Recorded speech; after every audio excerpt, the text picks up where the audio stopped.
বিধাননগর কলেজের স্ট্রং রুমের বাইরে উত্তেজনার পরিস্থিতি তৈরি হয়। 3 কেন্দ্রের ইভিএম পাহারায় তুমুল উত্তেজনার পরিস্থিতি। সেই সময়কার ছবি দেখাচ্ছি আপনাদের। তৃণমূল বিজেপি কর্মীদের রীতিমতো জমায়েত, স্লোগান যুদ্ধ। দেখুন সেই সময়কার ছবি। আর স্ট্রং রুমের সামনে যখন এই পরিস্থিতি তৈরি হয়, রীতিমতো হাতাহাতি শুরু হয়ে যায়। পুলিশকে হিমশিম খেতে হয় সামলানোর জন্য, পরিস্থিতি নিয়ন্ত্রণে আনার জন্য।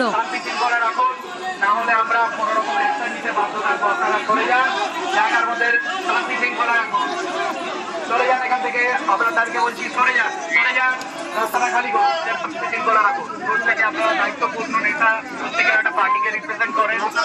আপনারা এই জায়গাটা সরে যান। কিন্তু ঠিক কি হয়েছিল, কেন এরকম পরিস্থিতি তৈরি হয়েছিল? প্রায় 3000-এর বেশি জমায়েত, আর তা হিমশিম খেয়ে যায় কেন্দ্রীয় বাহিনীও। রীতিমতো বাড়তি আধা সেনাও আনা হয়, পুলিশ লাঠিচার্জ করতে বাধ্য হয়। রনক রয়েছে আমার সঙ্গে, আরো ডিটেল আপডেট নেওয়ার চেষ্টা করব।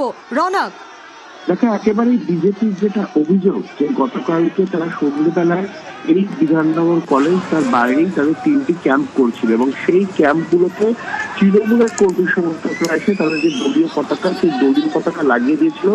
এই ঘটনাকে কেন্দ্র করেই বচসা জড়ায়, অর্থাৎ এটাই ঘটনার সূত্রপাত। তারপরে বচসা এমন পর্যায়ে যায় যে তৃণমূলের কর্মী সমর্থক এবং বিজেপির কর্মী সমর্থকদের মধ্যে কার্যত হাতাহাতির ছবি ফুটে ওঠে।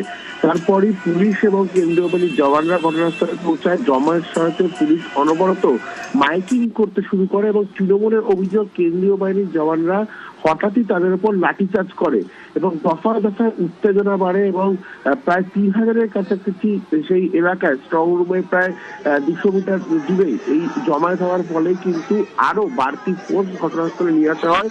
কিন্তু কেন এই ধরনের ঘটনা হবে? যদিও দেখা গেছিল যে গতকালকে তৃণমূলের যারা প্রার্থী রয়েছেন তাপস চ্যাটার্জি থেকে শুরু করে তারা কিন্তু সেখানে ঘটনা সামাল দেওয়ার চেষ্টা করছিলেন, কিন্তু দফায় দফায় উত্তেজনা ছড়াচ্ছিল এবং বিজেপি তৃণমূলের যে কর্মী সমর্থক দুজনের সঙ্গেই তারা সংঘর্ষে জড়িয়ে পড়েছিল এবং হাতাহাতিরও একটা চিত্র ফুটে উঠেছিল।